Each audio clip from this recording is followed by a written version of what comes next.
പാലക്കാട് ഉപതെരഞ്ഞെടുപ്പിൽ 70.51% പോളിംഗ്. 1,37,302 പേർ വോട്ട് ചെയ്തു. 8 മണിവരെ പല ബൂത്തുകളിലും വോട്ടെടുപ്പ് തുടർന്നു. പോളിംഗ് പൂർത്തിയായതോടെ കണക്കുകൂട്ടലിന്റെ തിരക്കിലാണ് മുന്നണികൾ. 2021 അപേക്ഷിച്ച് വോട്ടെണ്ണം കുറഞ്ഞതിൽ മുന്നണികൾക്ക് ആത്മവിശ്വാസവും ആശങ്കയുമുണ്ട്. TG സജിത്താണ് ആദ്യം പാലക്കാട് നിന്ന് നമുക്കൊപ്പം ചേരുന്നത്. സജിത്ത്, 70.51%. ഈ പോളിംഗ് ശതമാനത്തിൽ പ്രതീക്ഷ ഏതൊക്കെ തരത്തിലാണ് മുന്നണികൾ അർപ്പിക്കുന്നത്? കൂട്ടിയും കീഴ്ച്ചുമൊക്കെ വിലയിരുത്തൽ ആരംഭിച്ചിട്ടുണ്ടാകുമല്ലോ.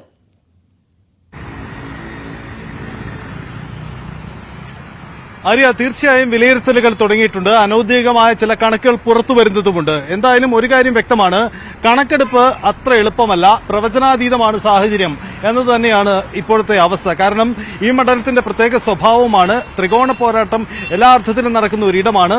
നേരിയ വോട്ടിംഗ് ശതമാനത്തിലെ വ്യത്യാസം കൊണ്ടാണ് ജയപരാജയങ്ങൾ നിശ്ചയിക്കപ്പെടുന്നത്. അതുകൊണ്ട് അത് സാഹചര്യം അതാണ്.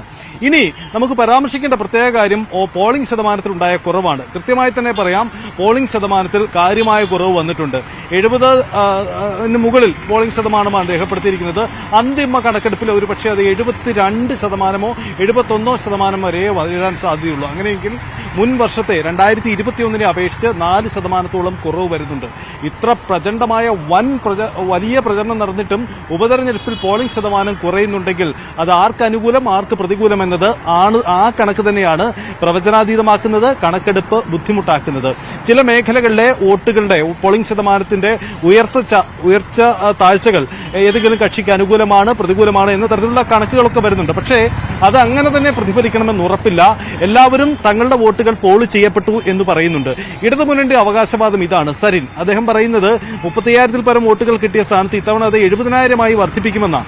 പക്ഷേ ഈ പോളിംഗ് ശതമാനം ഇങ്ങനെ നിൽക്കുമ്പോൾ 70,000 വോട്ടുകൾ ലഭിച്ചു എന്ന ഇടതുപക്ഷത്തിന്റെ കണക്കുകൾ എത്ര കണ്ട് വിശ്വസിക്കാനാകും എന്ന ചോദ്യമുണ്ട്.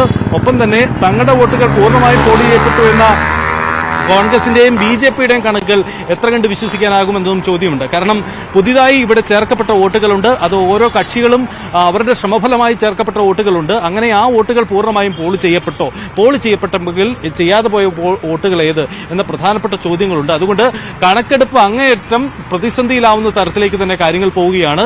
ഇന്ന് രാത്രിയും നാളെ പകലുമായുള്ള ബൂത്ത് തല കണക്കെടുപ്പ് മുന്നണി നേതൃത്വങ്ങൾ എടുക്കും. അതിനുശേഷം അവസാനവട്ട വിലയിരുത്തലിലേക്ക് വരുമെന്ന് തന്നെ നമുക്ക് പ്രതീക്ഷിക്കാം.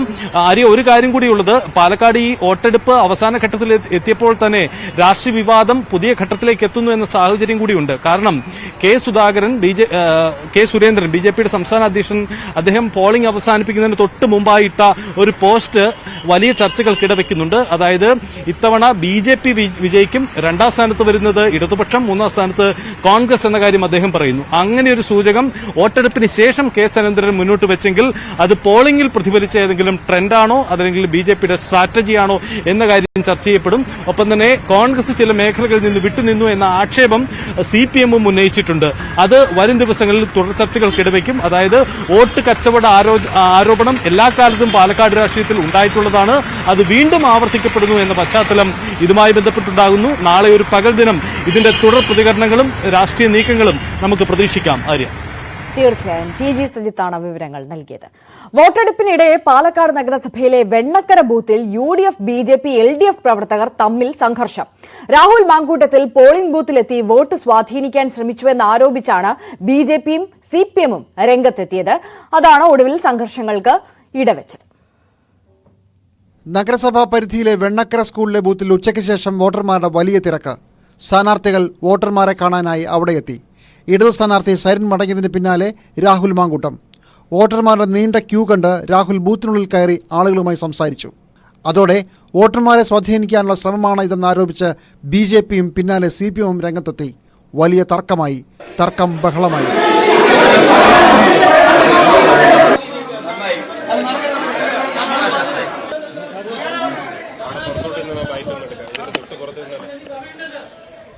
പോളിംഗ് സ്റ്റേഷന് മുന്നിൽ 3 ഭാഗത്തെയും പ്രവർത്തകർ സംഘടിച്ചെത്തി. UDF ബോധപൂർവം പ്രശ്നങ്ങൾ ഉണ്ടാക്കുന്നുവെന്ന് LDF-ഉം BJPയും. BJP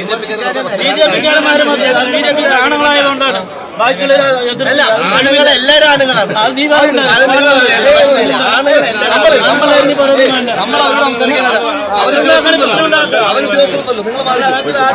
നിങ്ങൾ മാറിക്കും.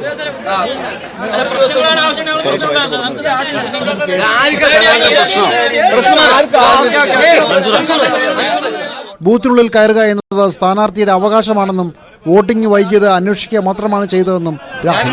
ഇവിടെ തൊട്ടു മുൻപ് ഇടതുപക്ഷ സ്ഥാനാർത്ഥി വന്നു, അന്നേരം BJP-ക്കാർക്ക് പ്രശ്നമില്ല.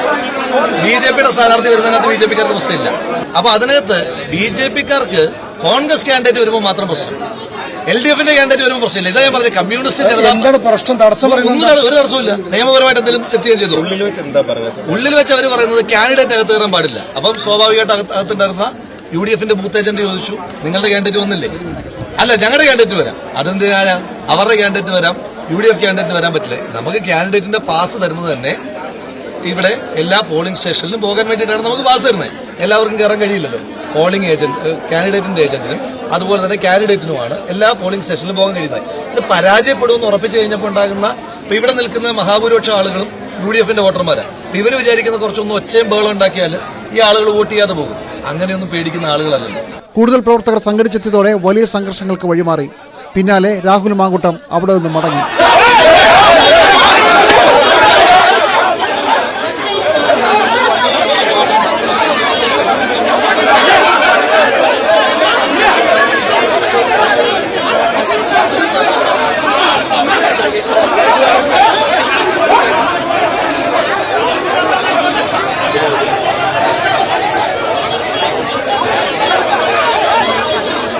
പരാജയ ഭീതി കൊണ്ട് UDF പ്രശ്നങ്ങൾ ഉണ്ടാക്കുന്നുവെന്ന് ഇടത് സ്ഥാനാർത്ഥി. UDF-ന്റെ ഔട്ട് പോസ്റ്റുകൾ 180 ബൂത്തുകളിലെ പകുതിയിലേറെ ഔട്ട് പോസ്റ്റുകളിൽ ആളിരിക്കാനില്ല. UDF-കാർക്ക് കാര്യം മനസ്സിലായി, നിർത്തിപ്പോയി പണി. ഇതിന്റെ എല്ലാം ചുരുക്ക് തീർക്കുന്നതിന് വേണ്ടി സ്ഥാനാർത്ഥി സ്വയം ഒരു അനുകമ്പ ഉണ്ടാക്കിയെടുക്കാൻ അവസാന മണിക്കൂറുകൾ കാണിച്ച രാഷ്ട്രീയ നാടകമാണ്. പാലക്കാട്ടെ 180 ബൂത്തുകളിൽ സ്ഥാനാർത്ഥിക്ക് കയറാൻ വേണ്ടി ഇത്തരത്തിലൊരു പാസ് ഇഷ്യൂ ചെയ്തിട്ടുണ്ട്. സ്ഥാനാർത്ഥിയുടെ ചീഫ് ഇലക്ഷൻ ഏജന്റിനും ഈ ഒരു പാസ് ഉപയോഗിച്ച് കയറാം. ഇവിടെ സ്ഥാനാർത്ഥിയുടെ കൂടെ പരിവാരങ്ങളാണ് സകല ബൂത്തുകളിലും കയറിയിറങ്ങിയത്. ഞാൻ സ്ഥാനാർത്ഥിയെ കുറ്റം പറയില്ല. ബൂത്ത് ഏതാ, ബൂത്തിന്റെ മേൽവിലാസം ഏതാന്ന് അറിയില്ല. 4-5 വണ്ടികളിൽ ഇങ്ങനെ ചീറിപ്പാഞ്ഞു വരും, വണ്ടി നിർത്തും, കന്നഡ സിനിമാ സ്റ്റൈലിൽ വന്നിറങ്ങും, എല്ലാവരും കൂടി ഇടിച്ചു കയറും. വോട്ട് ചോദിക്കുമ്പോൾ അത് ചെയ്യാം. ഒരാൾക്കൂട്ടത്തെ സൃഷ്ടിക്കുന്നതിന് വേണ്ടി വോട്ട് ചോദിക്കുന്നതിന് ആ ഗിമ്മിക്കൊക്കെ വർക്കൌട്ടാവും. ഇത് പക്ഷേ ആർക്ക് കയറാം, ആർക്ക് കയറാൻ പറ്റില്ല എന്നുള്ള നിയമമുള്ള ഇടങ്ങളാണ്. പ്രവർത്തകരെ അനുനയിപ്പിക്കാൻ കൂടുതൽ പോലീസ് രംഗത്തെത്തി. 1 മണിക്കൂറോളം നീണ്ട സംഘർഷത്തിനൊടുവിൽ പ്രവർത്തകർ പിന്മാറി. പോളിംഗ് നടപടികൾ പിന്നീട് സുഗമമായി മുന്നോട്ട് പോയി. ന്യൂസ് 18 പാലക്കാട്. LDF 3-ാം സ്ഥാനത്താണെന്ന് വരുത്താൻ ബോധപൂർവം പ്രചാരണം നടന്നെന്ന് CPM ജില്ലാ സെക്രട്ടറി EN സുരേഷ് ബാബു. സതീശനും മൂവർ സംഘവുമാണ് പിന്നിൽ. സരിൻ വൻ ഭൂരിപക്ഷത്തിൽ വിജയിക്കുമെന്നും BJP 3-ാം സ്ഥാനത്തേക്ക് പിന്തള്ളപ്പെടുമെന്നും EN സുരേഷ് ബാബു പറഞ്ഞു.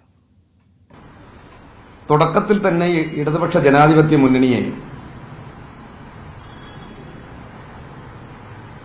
UDF-ഉം ഈ തെരഞ്ഞെടുപ്പിൽ UDF-ന്റെ നേതാക്കളും അവർ പ്രഖ്യാപിച്ചത് UDF-ഉം BJP-യും തമ്മിലാണ് മത്സരമെന്നാണ്. UDF-ലെ എല്ലാ നേതാക്കളുമല്ല, VD സതീശൻ ഉൾപ്പെടെയുള്ള മൂവർ സംഘമാണത് ചെയ്തത്. എന്നാൽ കോൺഗ്രസിൽ തന്നെ രമേശ് ചെന്നിത്തലയും K മുരളീധരനും പറഞ്ഞു UDF-ഉം LDF-ഉം തമ്മിലാണ് മത്സരമെന്ന്. UDF-ഉം BJP-യും തമ്മിലാണ് മത്സരമെന്ന് പ്രഖ്യാപിച്ച് ഇടതുപക്ഷ ജനാധിപത്യ മുന്നണിയെ 3-ാം സ്ഥാനത്താണ് എന്ന് വരുത്തി തീർക്കാനുള്ള ശ്രമകരമായ ഒരു പ്രവർത്തനമായിരുന്നു ഈ തെരഞ്ഞെടുപ്പിൽ VD സതീശന്റെ നേതൃത്വത്തിലുള്ള ഷാഫിയും UDF-ന്റെ സ്ഥാനാർത്ഥിയും വ്യാപകമായി പ്രചരിപ്പിച്ചത്. പാലക്കാട് ഉപതെരഞ്ഞെടുപ്പിൽ LDF-ന് മികച്ച മുന്നേറ്റമെന്ന് മന്ത്രി മുഹമ്മദ് റിയാസ്. വട്ടിയൂർക്കാവിന്റെ വേർഷൻ 2 ആയി പാലക്കാട് മാറും. വിവാദങ്ങളല്ല വോട്ടിംഗിനെ സ്വാധീനിക്കുന്നത്. പുതിയ സരന്മാർ ഇനിയും ഉണ്ടാകാൻ പോവുകയാണെന്നും മുഹമ്മദ് റിയാസ് പറഞ്ഞു. അല്ല, പാലക്കാട് ഞങ്ങൾ നല്ല മുന്നേറ്റം ഉണ്ടാക്കും. വട്ടിയൂർക്കാവ് ഉപതെരഞ്ഞെടുപ്പിലെ ഞങ്ങളുടെ വിജയം പോലെ പാലക്കാട് ഉപതെരഞ്ഞെടുപ്പിലും ഞങ്ങളുടെ വിജയം ഉണ്ടാകും. അന്നും 2016 നിയമസഭാ തെരഞ്ഞെടുപ്പിൽ വട്ടിയൂർക്കാവിൽ ഞങ്ങൾ 3-ാം സ്ഥാനത്തായിരുന്നു. പക്ഷേ 2019 നിയമസഭാ ഉപതെരഞ്ഞെടുപ്പിൽ ഞങ്ങൾ വിജയിച്ചു. പാലക്കാട് നിയമസഭാ തെരഞ്ഞെടുപ്പിൽ 2021 ഞങ്ങൾ 3-ാം സ്ഥാനത്തായിരുന്നു. വട്ടിയൂർക്കാവ് MLA MP ആയതിന്റെ ഭാഗമായി ഉപതെരഞ്ഞെടുപ്പ് നടന്നതുപോലെ തന്നെ പാലക്കാട് MLA MP ആയതിന്റെ ഭാഗമായി നടക്കുന്ന ഉപതെരഞ്ഞെടുപ്പിൽ വട്ടിയൂർക്കാവിന്റെ വേർഷൻ 2 ആയി പാലക്കാട് മാറും. ജനങ്ങൾ പൊതുവെ അനുകൂല നിലയാണുള്ളത്. അവിടെ പലരുമായി ഫോണിൽ സംസാരിച്ചപ്പോഴൊക്കെ തന്നെ വളരെ പോസിറ്റീവായിട്ടാണ് കാണാൻ വേണ്ടി പറ്റുന്നത്. പാലക്കാട് BJPക്ക് ജയം ഉറപ്പെന്ന് കെ സുരേന്ദ്രൻ. UDF 3-ാമതാകുമെന്നും സുരേന്ദ്രന്റെ ഫേസ്ബുക്ക് പോസ്റ്റിൽ പറയുന്നു.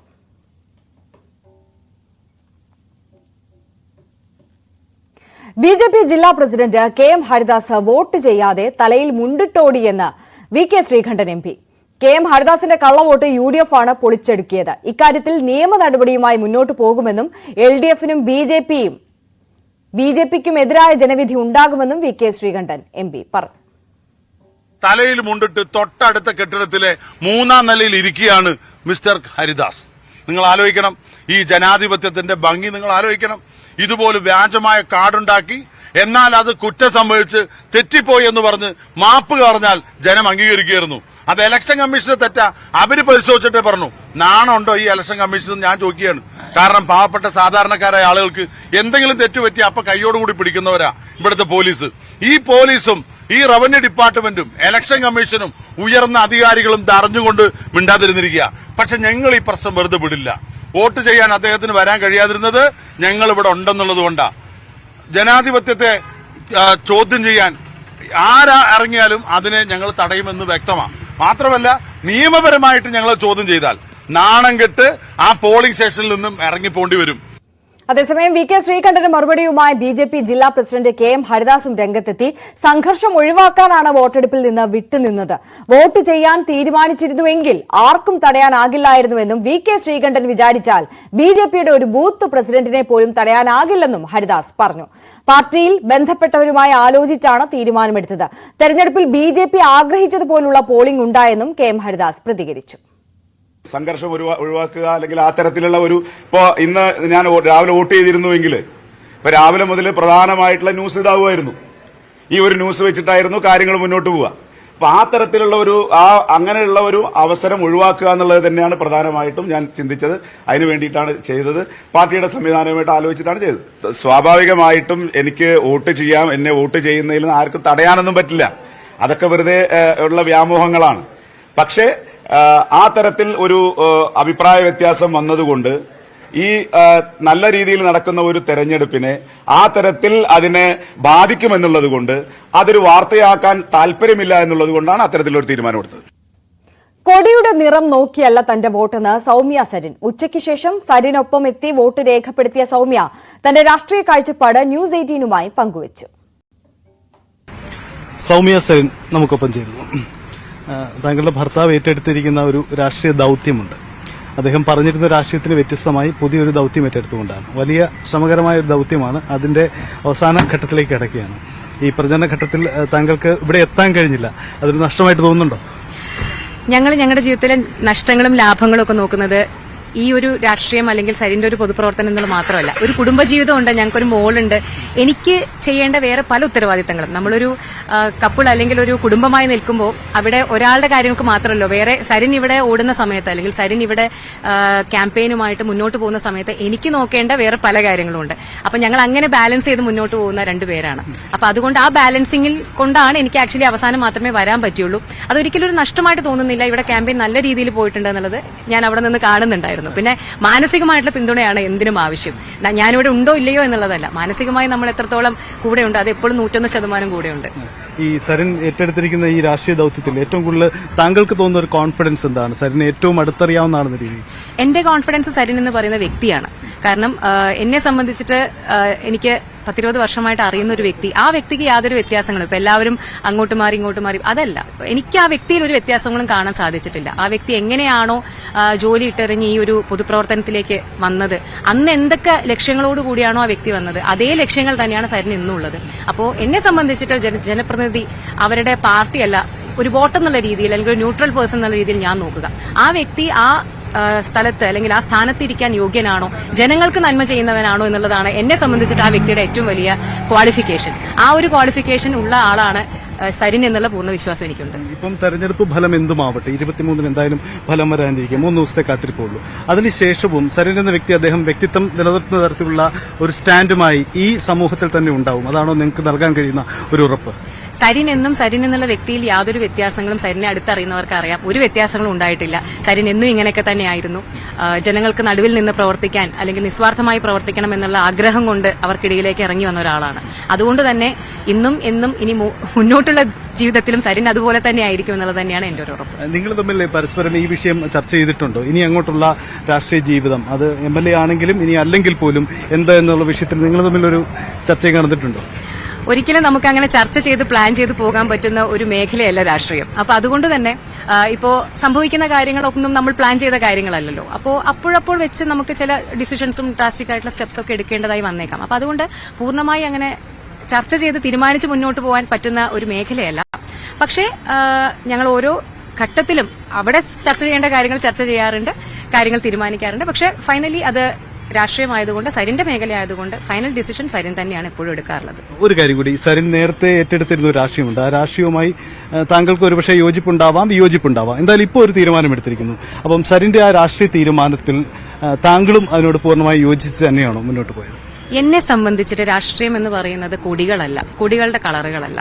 എന്നെ സംബന്ധിച്ച് രാഷ്ട്രീയം എന്ന് പറയുന്നത് രാഷ്ട്രത്തെ സംബന്ധിക്കുന്നത് എന്നുള്ളതാണ്. ഒരു ജനപ്രതിനിധി എന്ന് പറയുന്നത് ജനങ്ങൾക്ക് വേണ്ടി പ്രവർത്തിക്കുന്ന ഒരാൾ എന്നുള്ളതാണ്. അതാണ് ഞാൻ പറഞ്ഞല്ലോ എന്റെ ക്വാളിഫിക്കേഷൻ. ഞാൻ ഒരാൾക്ക് ഒരു ജനപ്രതിനിധി, ഞാൻ വ്യക്തികളായി നോക്കുന്ന ആളാണ്. അതായത് ഒരിക്കലും ഇന്ന പാർട്ടി ആയതുകൊണ്ട് പോയി കുത്തുക, അങ്ങനത്തെ ഒരു രാഷ്ട്രീയ വിധേയത്വം വെച്ചു പുലർത്താത്ത ആളാണ് ഞാൻ. എല്ലാവരും അങ്ങനെ ആവണമെന്നാണ് എന്റെ ആഗ്രഹവും. കാരണം അപ്പോഴാണ് നല്ല വ്യക്തികൾ മുന്നോട്ട് വരികയും നല്ല വ്യക്തികൾക്ക് ആ സ്ഥാനത്ത് ഇരിക്കാനുള്ളൊരു ചാൻസ് കിട്ടുകയും ചെയ്യുകയുള്ളൂ. അപ്പോൾ എന്നെ സംബന്ധിച്ച് അത്രയേ ഉള്ളൂ രാഷ്ട്രീയം. ഒറ്റ വാക്കിൽ സരിന് എന്തുകൊണ്ട് പാലക്കാട്ടുകാർ വോട്ട് ചെയ്യണം? എങ്ങനെ താങ്കൾ ഉത്തരം പറയും? ഇതേ പറഞ്ഞ ഉത്തരം തന്നെയാണ്. കാരണം പാലക്കാട് പല കാര്യങ്ങളിലും മുന്നോട്ട് പോകാൻ, ഒരു പാലക്കാട്ടുകാരി എന്നുള്ള നിലയ്ക്ക് പറയുകയാണ്, ധാരാളം കാര്യങ്ങളിൽ മുന്നോട്ട് പോകാനുണ്ട്. വികസനം ഇപ്പോഴും പകുതി വഴിയിൽ നിൽക്കുന്ന ഒരു നാടാണ്. പല കാര്യങ്ങളിലും പല വിഷനോട് കൂടിയിട്ട്, അതായത് ഈ നാടിന് വേണ്ട കാര്യങ്ങൾ എന്താണ് എന്നറിഞ്ഞ് പാലക്കാട് ധാരാളം റിസോഴ്സസ് ഉള്ള ഒരു നാടാണ്. അതായത് വലിയൊരു സംസ്കാരമുള്ള അത്രയും റിച്ച് ആയിട്ടുള്ള ഒരു സ്ഥലമാണ്. അപ്പൊ ഇതിന് ധാരാളം സാധ്യതകളുണ്ട് മുന്നോട്ട്. പക്ഷെ ആ സാധ്യതകളെ കണ്ടെത്തി അതിനെ നല്ല രീതിയിൽ ഉപയോഗപ്പെടുത്തി മുന്നോട്ട് പോവാൻ ഒരു വിഷനുള്ള ഒരു ജനപ്രതിനിധി വേണം, വിഷനുള്ള ഒരു ലീഡർ വേണം. സരിൻ ആ ഒരു കഴിവുള്ള ആളാണെന്ന് 10-20 കൊല്ലത്തെ ഒരു പരിചയത്തിലൂടെ ഞാൻ മനസ്സിലാക്കിയ ഒരാളാണ്. അതുകൊണ്ട് തന്നെ സരിൻ ഒരു നല്ല ജനപ്രതിനിധി ആവുമെന്ന് തന്നെ ഞാൻ വിശ്വസിക്കുന്നു.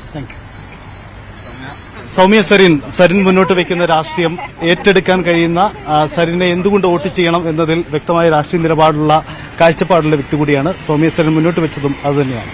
Cameraman KP ധനേഷിനൊപ്പം TG Sajith, news 8.